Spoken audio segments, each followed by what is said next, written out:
Le légume racine sans doute le plus connu dans nos jardins, c'est la carotte aux racines oranges. Il existe aussi d'autres variétés aux racines violettes, jaunes ou blanches. Eh bien, sachez qu'il existe une cousine, la carotte sauvage.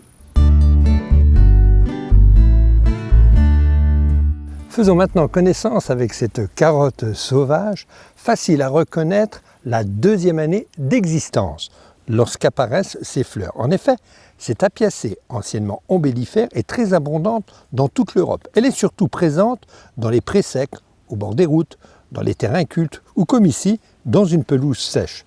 Mais rien à voir avec sa descendance orange qui apprécie plutôt une terre travaillée en profondeur. Observons maintenant ces fleurs qui, comme toutes les ombellifères, attirent une quantité d'insectes utiles au jardin. Déjà, elle a toute sa place dans une pelouse sèche à proximité du potager. Comme toutes les carottes, elle fait partie des bisannuelles, c'est-à-dire que la première année, elle forme sa racine et la deuxième année offre une magnifique floraison, puis ses graines pour se multiplier sur place ou nettement plus éloignées. La carotte sauvage est une plante très rusée. À maturité, l'ombelle se referme sur elle-même comme un parapluie retourné en forme de nid d'oiseau.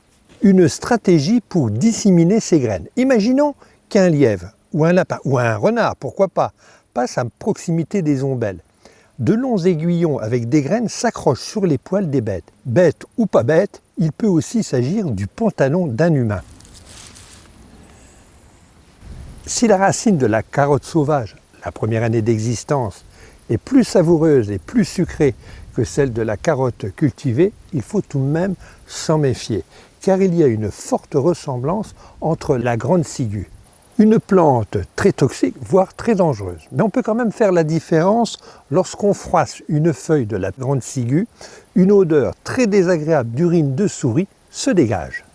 Les carottes violettes et blanches sont originaires d'Iran, où elles ont été domestiquées au Xe siècle, alors que la carotte orange a été sélectionnée au XVIIe siècle par les Hollandais. Et c'est à partir de cette période qu'on abandonne petit à petit la récolte des carottes sauvages au profit de la carotte orange, au grand bonheur des lapins et des humains.